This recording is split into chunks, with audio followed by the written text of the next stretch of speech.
everybody, emergency meatballs. It's just such an easy freezer meal prep kind of thing. I love to have a whole bunch of meatballs in the freezer ready to go. They're family friendly, kids love them. You can be so creative with this, I don't know if that's the word, but you can use different meats. And I mean, I just chose two of my favorites for this recipe. But you could, I have a 1 pound of pork and 1 pound of grass-fed ground beef.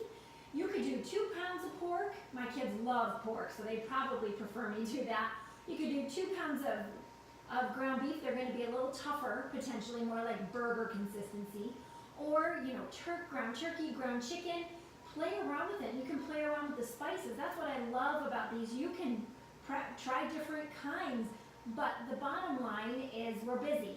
So to have quick, accessible, easy proteins ready to eat in the freezer, you don't even really need to defrost them. What I do is to thaw them, I simmer bone broth, and I put the amount of meatballs that I want for that meal, and then I cover it, and I slowly defrost them as I'm simmering them. And it's just a perfect way to keep them juicy. I love that. If I'm making it with spaghetti sauce, I might do a little bit of simmering first, but then I usually simmer them slowly in my homemade spaghetti sauce. That's how I usually do it for spaghetti sauce. But they're so easy, just a little bone broth or chicken broth, whatever, to simmer them, even water, to simmer them, and they're ready to eat. I mean, how easy is that? And protein is so important for keeping us full, especially our kids, especially if we're running out the door at night for sports.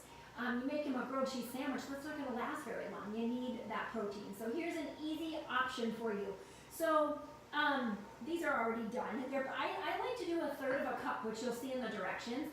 I like a big, because you're going to break it up anyway, so I make a fairly good sized meatball. You don't have to. You can do whatever size you want. You may have to just watch them in the oven. Just make sure you don't really dry them out. So I would say if you're doing smaller, just start watching them at the 10-minute mark, just to be sure, because the oven is at 400 degrees. So you can see I've already got some out here, parchment lined pan sheets. And what I do is I kind of get my 1/3 of a cup and I really try to push it in there, right here, form it. What's so great about these two, there's no binders.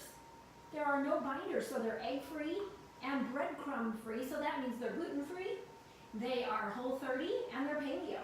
So perfect for lots of different, like a lot of food sensitivities and things like that. And again, the spices, those are just, I keep it simple. My kids don't like a ton of spice, I do, but this I make more because I know they will eat it and it's just quick, right?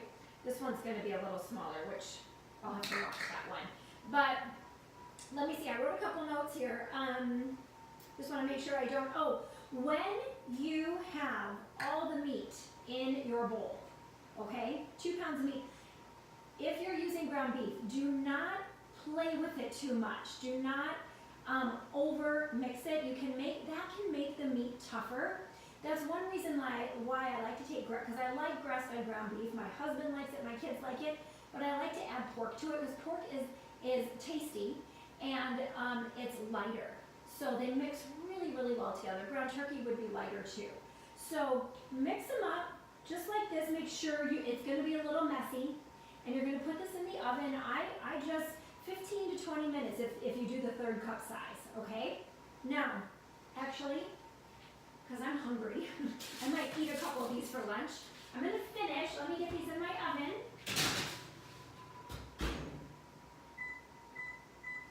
What I want to say is,